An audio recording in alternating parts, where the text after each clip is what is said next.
Chaque année en France, 40 000 personnes meurent d'un arrêt cardiaque. Pour sauver des vies, les secours ont 4 minutes pour intervenir.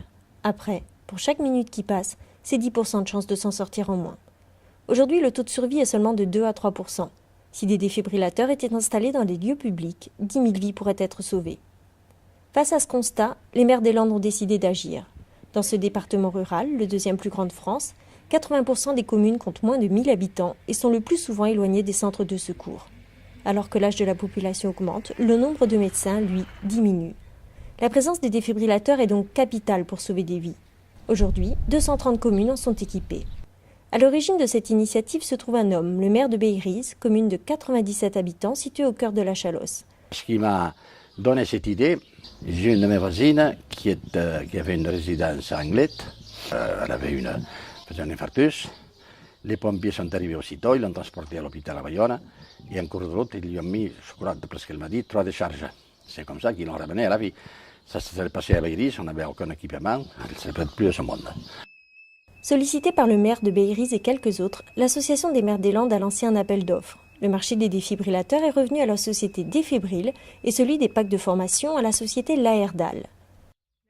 Si le financement de l'acquisition des défibrillateurs est resté à la charge des communes, nous avons fait appel à mécénat pour financer l'acquisition des packs de formation et la formation. 3 organismes ont répondu favorablement à notre appel, CNP Assurance, le Crédit Agricole et une mutuelle landaise, Landes Mutualité.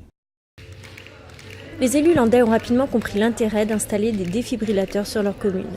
Ce genre d'accident n'est pas encore arrivé, nous souhaitons qu'il n'arrive jamais, mais nous avons pris une précaution supplémentaire pour nous prémunir d'un accident éventuel.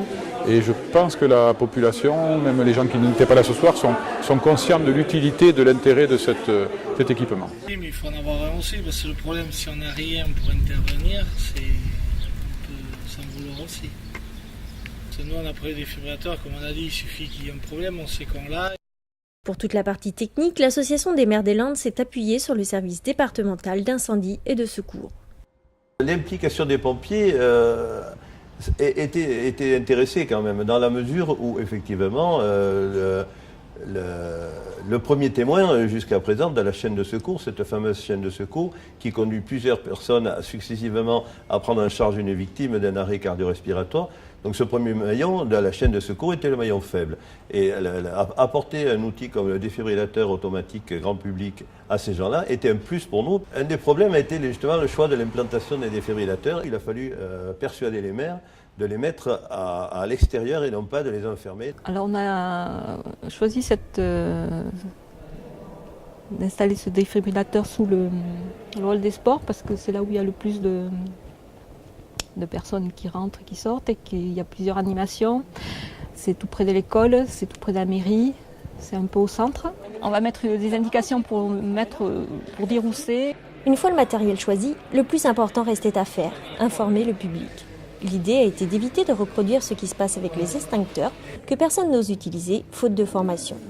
La méthode choisie avec le mannequin Mini-Yann est adaptée au grand public. Elle permet à un sapeur-pompier seul de former des dizaines de personnes en seulement 45 minutes.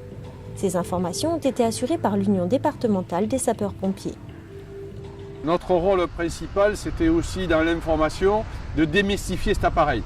Parce que ce qui se passait sur le terrain, en fait, c'est que les gens voyaient un défibrillateur dans un grand magasin, mais personne n'osait aller le décrocher, ne serait-ce que pour faire l'alerte. Donc aujourd'hui, les gens qui reçoivent cette information de la part de l'Union départementale, de la part de nos sapeurs-pompiers moniteurs, nous disent le bien fondé de cette information parce qu'ils se sentent moins démunis et plus aptes au moins à alerter, quoi. Ce qui a pu être fait dans les Landes, en parfaite collaboration avec l'association des maires, avec le service départemental, aujourd'hui ça rejaillit au niveau national puisque le prochain congrès national à Angoulême des sapeurs-pompiers, on verra l'information diffusée à tous les sapeurs-pompiers de France. Grâce à la soixantaine d'informations mises en place à travers tout le département, plus de 3200 personnes ont été formées, des élus mais aussi des responsables d'associations. Toutes repartent avec le kit Mini-Yann, composé notamment d'un mannequin pour pratiquer le massage cardiaque et d'un DVD. L'objectif est de leur permettre de sensibiliser leur entourage. Cette formation m'a beaucoup appris en peu de temps. Nous avions donc les pompiers derrière nous qui m'ont appris justement à bien corriger la position des mains sur le mannequin de façon à bien voir la répercussion sur la cage thoracique. Donc je trouve que c'était super intéressant. J'appréhendais un petit peu et finalement ça m'a donné de la confiance, quoi.